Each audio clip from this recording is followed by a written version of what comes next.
क्या कांग्रेस के सबसे मुखर, सबसे पढ़े लिखे नेता शशि थरूर अपनी सियासी पारी को नया मोड़ देने वाले हैं?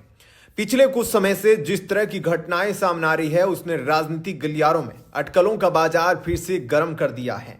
सवाल वही है, क्या थरूर हाथ का साथ छोड़कर कमल थामेंगे? अटकलों की शुरुआत हुई लगातार दो अहम बैठकों से, शशि थरूर की गैर मौजूदगी से। पहली, संसद सत्र से पहले सोनिया गांधी की अध्यक्षता में हुई कांग्रेस की रणनीतिक बैठक। थरूर नहीं पहुंचे। कारण बताया गया, मां की तबीयत खराब है, देखभाल के लिए छुट्टी। लेकिन इससे पहले एसआईआर संबंधी कांग्रेस की एक बैठक से भी वो नदारद थे। तब उन्होंने खुद को बीमार बताया था। विडंबना देखिए, उसी बैठक से ठीक एक दिन पहले वो पीएम मोदी के एक सार्वजनिक कार्यक्रम में हिस्सा लेते दिखे थे। दो अहम बैठकों से इस तरह दूरी बनाना किसी भी बड़े सियासी बदलाव का पहला संकेत माना जाता है। थरूर के बीजेपी में जाने की अटकलें यूं ही नहीं हैं। वे बीते कई सालों से पीएम मोदी और उनकी सरकार की खुलकर तारीफ करते रहे हैं। एक ओर वे राहुल गांधी की भारत जोड़ो यात्रा में सक्रिय रहे, तो दूसरी ओर भारत सरकार के पक्ष में खुलकर बोलते रहे। विवाद तब और गहराया जब ऑपरेशन सिंदूर के बाद केंद्र सरकार ने थरूर को वैश्विक मंच पर भारत का पक्ष रखने के लिए चुना, जबकि कांग्रेस ने उनका नाम सुझाया ही नहीं था। थरूर ने विदेश में मोदी सरकार के पक्ष में जोरदार पैरवी की, जिससे कांग्रेस के भीतर असंतोष पैदा हो गया।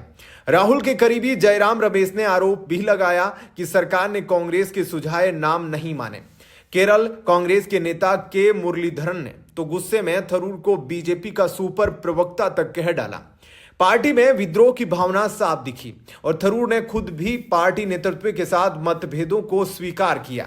कांग्रेस अध्यक्ष मल्लिकार्जुन खड़गे ने इशारों में बड़ा तंज कसा। उन्होंने बिना नाम लिए कहा, कुछ लोगों के लिए मोदी पहले हैं और देश बाद में। इस पर थरूर का जवाब भी खूब वायरल हुआ। उन्होंने पक्षी की तस्वीर पोस्ट कर लिखा, उड़ने की परमिशन मत मांगो, पंख तुम्हारे हैं और आसमान किसी का नहीं। राजनीतिक पंडित मानते हैं कि थरूर का बीजेपी में जाना आसान हो सकता है। बीजेपी केरल में एक सीट जीत चुकी है और उसका वोट शेयर 19% भी बढ़ा है। हालांकि थरूर की छवि बीजेपी की हिंदुत्व की राजनीति से अलग, पढ़े लिखे और शहरी नेता की है। लेकिन एक अलग बात, पीएम मोदी खुद संसद में थरूर की तारीफ कर चुके हैं। राजनीति में सहूलियत के हिसाब से समीकरण बदलते देर नहीं लगती। शशि थरूर अपनी राजनीतिक पारी को कौन सा मोड़ देंगे, यह तो आने वाला समय बताएगा। लेकिन उनकी हालिया गतिविधियां कांग्रेस के लिए बड़ी चिंता का सबब बन चुकी है। आपको क्या लगता है, क्या शशि थरूर को बीजेपी में जाना चाहिए? हमें कमेंट करके बताएं। वीडियो को लाइक करें और चैनल को सब्सक्राइब करना न भूलिएगा।